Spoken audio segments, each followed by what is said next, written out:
Hi everyone, this is Arcadius and welcome back to Naval. Today we'll be going over the next British battleship that had been King George V, or as I have the sister ship, I've renamed her Howe. This ship is actually relatively pretty good.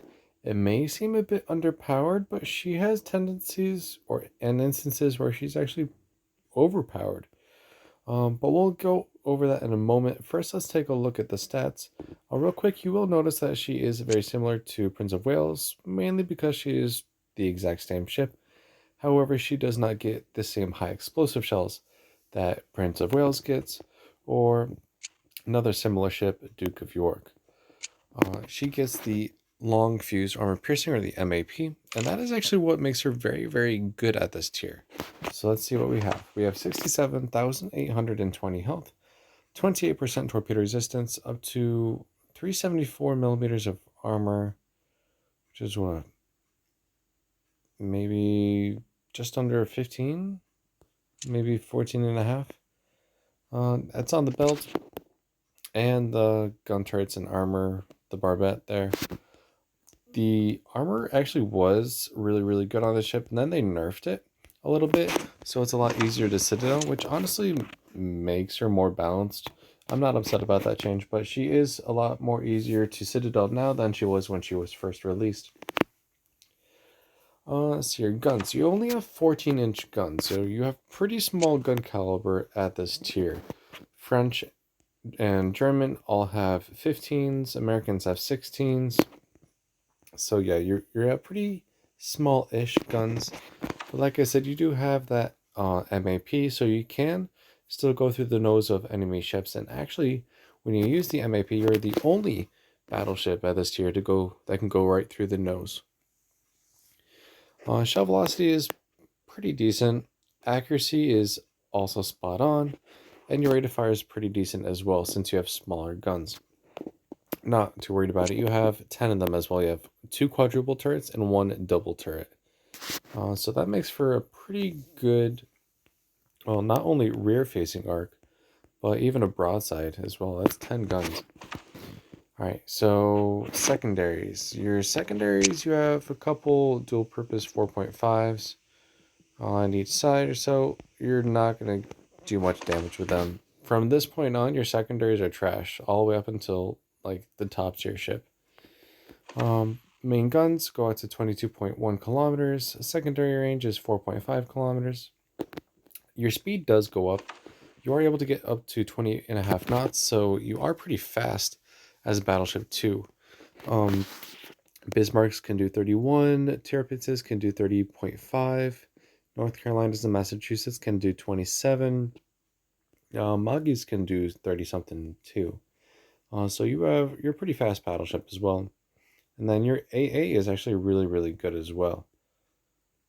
Some good damages. The ranges can be made better with skills and modules if you want to go full AA build. I actually did have her as a full AA build at one point, and that was actually pretty effective. But if you want a good AA battleship at this tier, might as well just go Massachusetts or North Carolina. So I just focused with long range accuracy. But yeah, this is a really, really good ship. She's a very nice looking ship as well. However, I do prefer the camo on Prince of Wales. But yeah. So let's toss her into a game and see what we can do. Alright, now we have ourselves a game. A 1 battleship, a bunch of cruisers, and 1 destroyer. Not the best game to show her off. But we can see what we can do. Considering there's only light cruisers, well, not including the Baltimore and Prince Eugen. I guess New Orleans is heavy cruiser, but Kitakami, Belfast are lights, and then Lafayette is just a destroyer. Regardless, I still feel like just armor piercing would be relatively good at this tier. I can still use the MAP against the King George V if she has a nose-on profile. However, if she's going to get broadside, I'm just going to use armor piercing. Maneuverability on the ship is also spectacular as well. So you have good speed, good maneuverability, good AA, low caliber guns, but good shells, good accuracy. The main drawbacks, I guess you can say, of the ship are secondaries, if that can be called as a drawback, and her armor. But if you know how to use it, it's not terrible. Let's see here. Gun caliber can sometimes be a disadvantage, but for the most part, I don't really have a problem with it. And then what an entire weakness of the entire British line is the unavailability of high explosive shells, but that's kind of one of their main advantages as well. So they all have their trade-offs and advantages, disadvantages, whatever you want to call it. But I don't really have a problem with these battleships. They're relatively good. Okay, so we do have battle on profiles for both of these Baltimores. I'm waiting for this one to turn a little bit. I feel like it's going to go to my left. Maybe not. Looks like how... That's good economy. We're just going to overpen here. So let's see if we can go through the nose of Baltimore with 14-inch armor piercing. And then we're going to switch over to the MAP right now, in case that doesn't work. Oh, okay. Well, 5 ricochets in 1 pen. I'll take it. And now they're going to have too much of a... Well, okay. Here we go. So MAP loaded. We'll go back to armor piercing. But let's see. Look at that rear turret. That's 4 shells. And then a lot of overpens, but still some pretty solid damage. Alright, so now we're going to have some broadsiding salvos here. I already have the armor piercing reloaded. The firing rate for the ship is amazing. It's 20 seconds until you're reloaded. This Baltimore bot is actually being very effective at mitigating how much damage it takes from my shells. It's quite annoying, actually.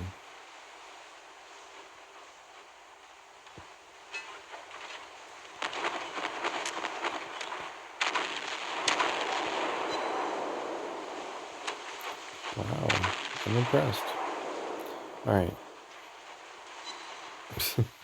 You will find that since you have such a low caliber, you will be ricocheting quite a bit. I mean, I'm still just shooting heavy cruisers right now. And I'm getting ricochets.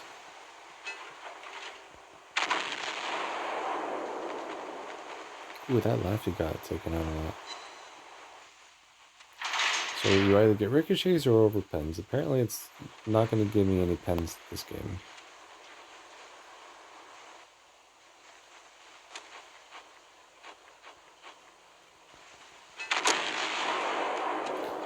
Now let's get a move on. Bunch of ricochets.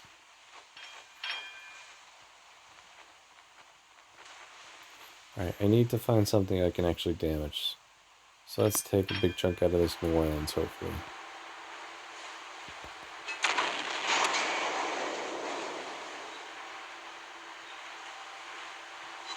Yep, I'll take that.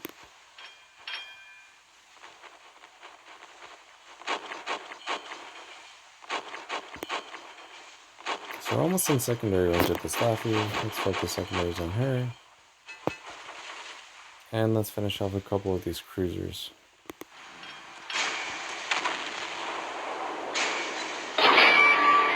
One down.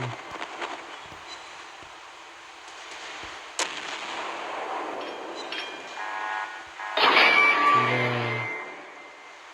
I'm sure I can go right through your nose, right? Yeah, there we go. 3 down.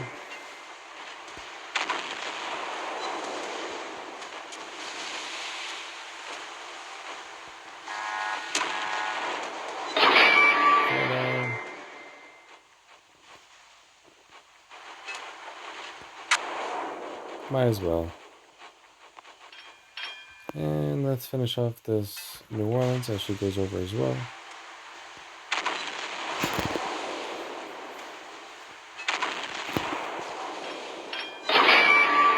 And now all we have left is this Howe, which we are now the only one left as well, since the other was Kitakami maybe? Ooh, if that's a Kitakami, that could be some very damaging torpedo hits. Yeah, that was Kitakami. Ooh, look at that damage. Another thing about the British battleship line is you don't normally have access to fighters. So it does come as a disadvantage when you're trying to spot long-range targets. And look, more shatters and ricochets. Alright, we're just going to switch over to MAP.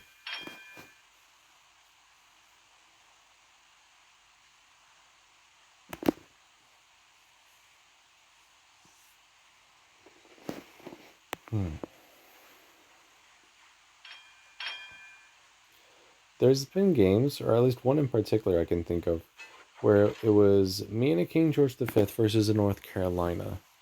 Now, the North Carolina was HE spamming me and setting me on fire multiple times and doing quite a bit of damage, but I was able to use my MAP, Long Fuse Armor Piercing, go right through its nose, and also get some pretty decent shots. I did not start any fires, obviously, but I actually ended up winning that damage per second fight.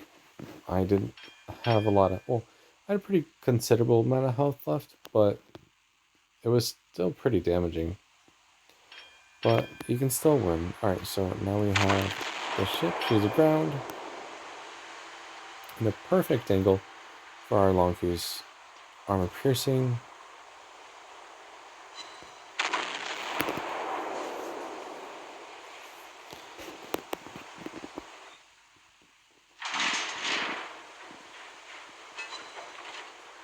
And even now they're still shattering. I don't remember these guns shattering as much as they are now.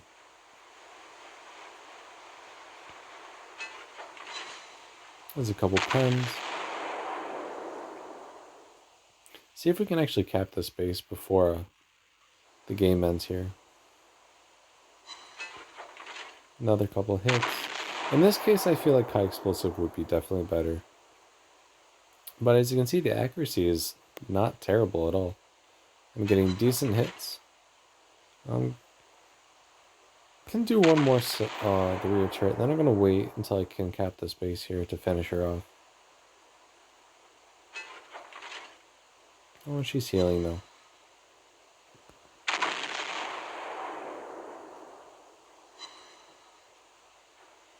Surprised she's not shooting back, honestly.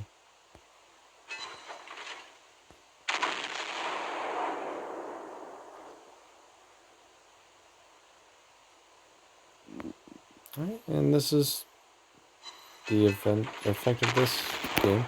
I wasn't really that effective this game. I expected it to be a walk in the park. But I was just getting enough angle on those heavy cruisers that they were just ricocheting. So you can see how the smaller gun caliber will definitely affect you. I'm not saying it won't, but it's not as terrible as you might seem.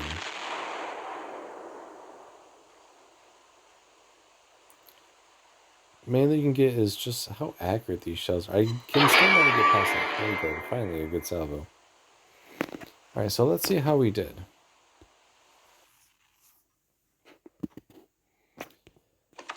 We had 114,000 health, or damage, I should say. 6 ships sunk, 114 shell hits, 6 aircraft shot down, 2 citadels, 1 capped base, 4 defended caps, 11 secondary hits for 4,700 base XP. Armor piercing did 110,000 damage. So that was, on average, less than 1,000 damage per shell hit. That's pretty disappointing. Secondary battery did almost 4,000 damage. That was on the Laffy for the most part there. But yeah, she's relatively good. I mean, that was definitely not a good game with her. But still. She also has the super heal, I guess you could say, and then just a normal repair.